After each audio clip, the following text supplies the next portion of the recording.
Hello everyone, आज आहे दसरा आणि तुम्हा सर्वांना दसऱ्याच्या सगळ्यात अगोदर खूप साऱ्या शुभेच्छा.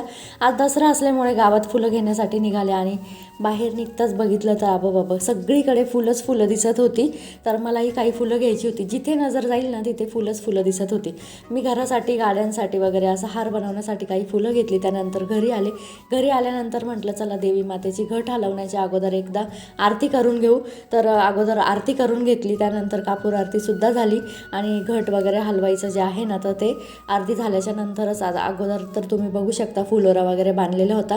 तर मी नवमीला फुलोरा केला होता, त्यामुळे मी आदल्या दिवशीच बांधला फुलोरा आणि आरती वगैरे झाली माझी. त्यानंतर मनोभावे देवीची प्रार्थना पण केली, कारण आज आहे नवरात्रीचा शेवटचा दिवस. त्यामुळे देवीची मनोभावे प्रार्थना केली. तशी तर तिची कृपा आपल्यावर 12ही महिने असतेच, पण आज नवरात्रीच्या सेवेचा तिचा शेवटचा दिवस होता, त्यामुळे मनोभावे प्रार्थना केली. त्यानंतर लगेच स्वयंपाकाला लागले. स्वयंपाकामध्ये आज पुरणपोळी, सार, आमटी, भात, कोणी सार म्हणतं कोणी आमटी म्हणतं, तर ते सगळं असणार आहे. तर अगोदर मी कुकर लावून घेतला आणि त्यानंतर लगेचच बाहेर हळदीचं लेपन केलं. काही एखादे विशिष्ट सणावाराचे दिवस असले ना तर हळदीचं लेपन हे केलंच पाहिजे. आणि इतर वेळी म्हणाल तर पौर्णिमेला किंवा शुक्रवारी, मंगळवारी आपण हळदीचं लेपन करू शकतो. तसंच मी हळदीचं लेपन पण केलं. या हळदीच्या लेपनामध्ये आज कापूर वगैरे पण टाकलं होतं. छोटीशी रांगोळी काढली.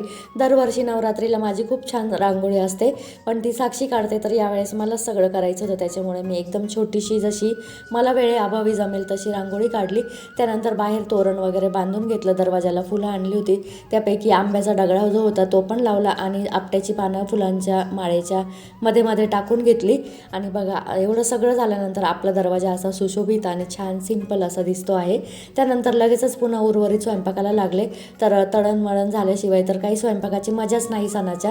तर सगळे प्रकारचे पापड वगैरे तळून घेतले, कुरडया तळून घेतल्या, काही भजी पण काढली. आणि आज सगळा स्वयंपाक घाई केला, पण सगळा स्वयंपाक सुंदर झालेला होता. फक्त पुरणपोळ्यांमध्ये काही पोळ्या थोड्याशा माझ्या तुटल्या होत्या. तर सगळा स्वयंपाक झाला. त्यानंतर घरातील देवांना पण नैवेद्य दाखवला आणि आमच्याच नगरात असलेली वडजाई माता, तर तिथेही त्या मंदिरात मी घेऊन आले नैवेद्य. आणि माझा फुलोरा तिथे बांधायचा राहिला होता, तो फुलोरा पण बांधला. त्यानंतर मनोभावे देवीला पण नैवेद्य दाखवला. आणि हे मंदिर आमच्या घराच्या अगदी 5 मिनिटाच्या अंतरावर आहे. तर छोट्या मोठ्या सणांना आम्ही नेहमीच इथे सुद्धा नैवेद्य घेऊन येतो. तुम्हाला थोडासा दूर दिसत असेल, पण हा दूर तिथे होम पेटलेला होता, त्या होमाचा होता.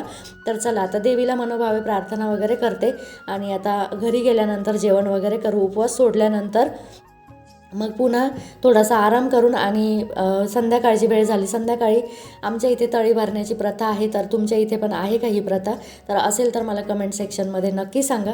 तर चला आता इथेच आजचा मिनी ब्लॉग संपवते. आवडला असेल तर लाईक नक्की करा. बाय आणि श्री स्वामी.